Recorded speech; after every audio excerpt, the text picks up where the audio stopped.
एक छोटा सा सोहर और बा का बा हो हमरे दीदी बनी देखत बाड़ी बड़े लोग चॉइस से सुनत बा बहुत बहुत हमार लागत बा कि ये लोग का आशीर्वाद मिली हम लोग मिली जुगाड़ हो गई बा तोहार आशीर्वाद मिली और सरप्राइज भी लोग करिए ये कहना बा का कहना बा कि किसी का मोल होता है आय हाय हाय किसी सामान के ऊपर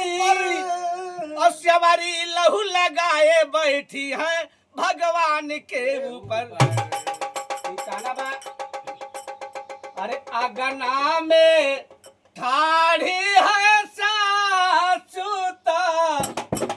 बहु हरियाणा जा कर रही हो मोरे सासू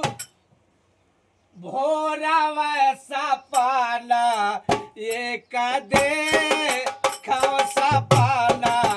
बड़ा सुंदर हो मोरे मोरे सासू भोरा वैसा पाना एक दे खवसा पाना बड़ा सुंदर हो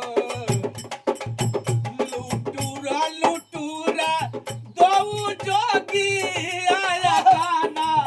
मोरे आए हो या गाना मोरे आए ना हो।